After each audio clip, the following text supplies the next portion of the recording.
But we're talking with Ryan Villopoto, who's going to be riding in the Monster Energy Cup tomorrow out at Sam Boyd Stadium. 30,000 people expected. Villopoto, how's it going, buddy? Now, how do you stay focused? What's the worst injury you've ever had? Each year, the best riders on the planet assemble to fight for the Monster Energy AMA Supercross and FIM World Championship. Their 17-round saga will take place over 5 months in stadiums across North America. Amidst the most competitive fields in the history of the sport, Ryan Villopoto has won 2 straight Supercross championships. But the task of moving forward bears the weight of all that success has extracted from his life. Do I love it? Yeah, I do love it. But this isn't everything to me. I'll walk tomorrow. I'll walk away. I was on him a lot, pretty hard on him.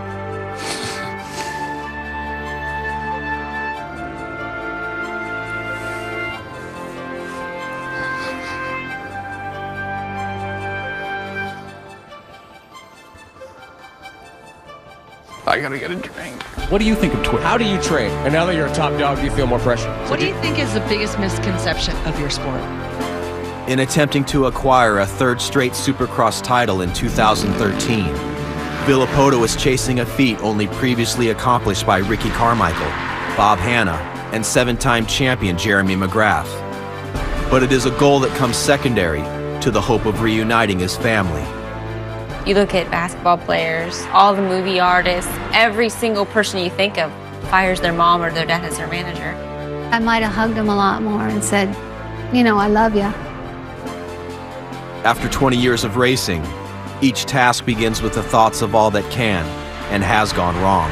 Villopoto went down, cartwheeled, a big end over end. There is nothing Ryan can do today that will guarantee success. Tomorrow will be the same. Confidence only comes from daily excellence amidst the grind. If anybody was to say that he's not the right guy or a good ambassador for the sport, then doesn't understand a champion. How can you be a better example than to get knocked down, get back up, and win again?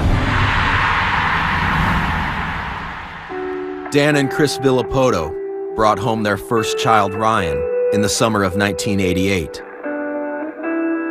Their first home was located in the town of Paulsbo, Washington. Known for its harbors, Scandinavian influences, and high amounts of precipitation, it seems an unlikely origin for a Supercross champion. The town was chosen for its beauty by Dan's father while traveling through the Puget Sound as the captain of an Alaskan fishing vessel. It was just the way of life that we got brought up into it. My dad raced, my uncle raced, my grandpa still rides. Motocross families in general are probably closer than most because you're like together 24 hours a day, sleeping at the track, and I mean, it's fun. You know, it took a few years, 3 years for him to get going fast, but I knew from the very get-go as him racing 60s, all right, well, he's going to be a professional.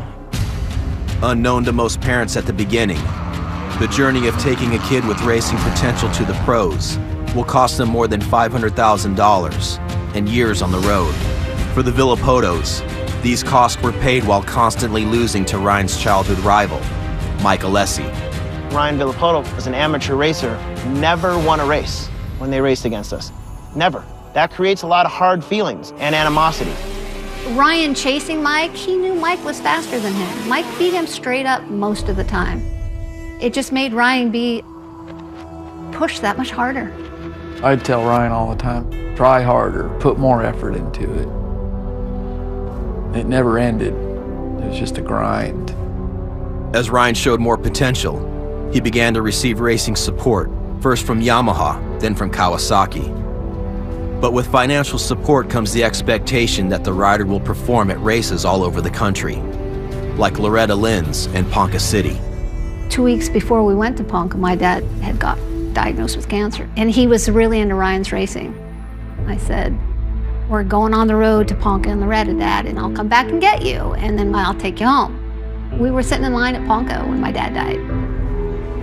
Adding to the obstacles of their amateur racing program, Dan Villopoto's kidneys began to fail during Ryan's 80cc racing career. Refusing to put the racing schedule on hold, The waste that his kidneys normally filtered from his blood grew to a deadly level. The doctor says, if you don't go get this done and get on dialysis, you're gonna die in a week. That's what they said. So he said, I need a list of all the dialysis centers because I'm going. He said he would rather die than quit.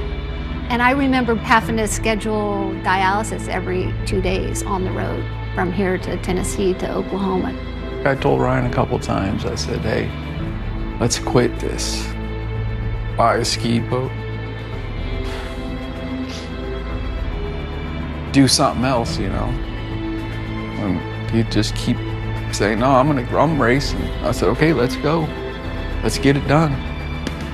Well, I've never really seen my dad cry. And the only time I've seen him cry is when something with Ryan happens.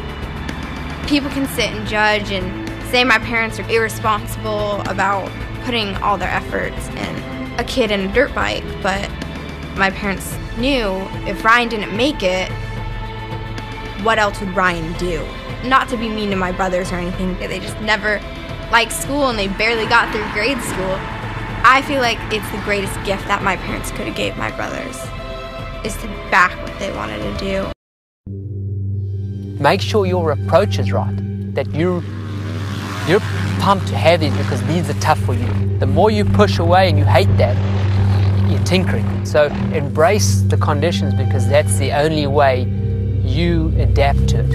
While training, Jake Weimer must walk the border between hope and despair. He, Ryan Villopoto, and their trainer Alden Baker are preparing for the 2013 Supercross season on Villopoto's property in Florida. Ryan Villopoto has done it! Victory goes to Ryan Villopoto! Villopoto has won the last 2 Supercross championships.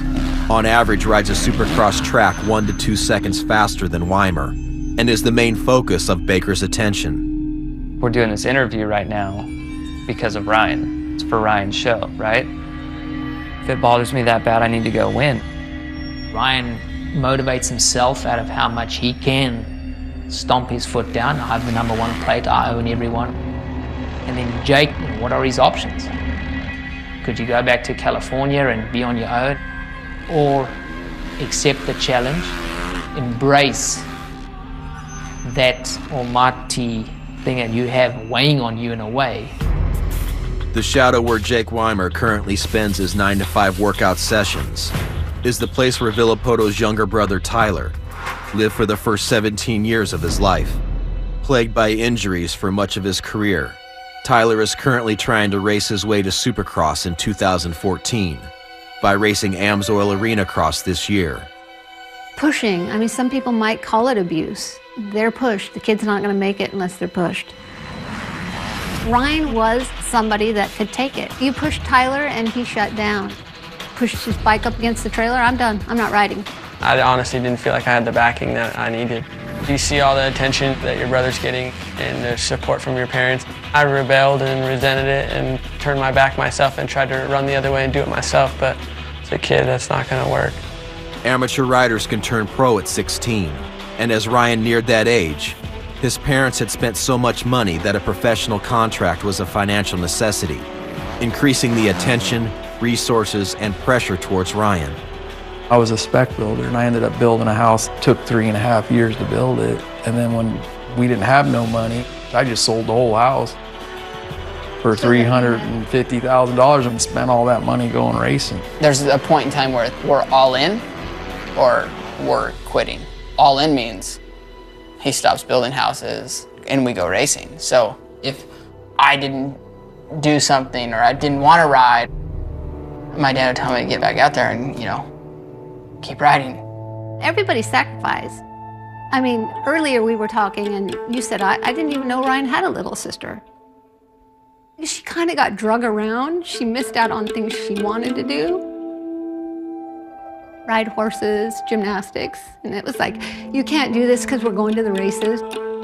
Pretty much any kid that has made it, his parents were broke because all the rich kids, they don't make it because they're just not tough enough.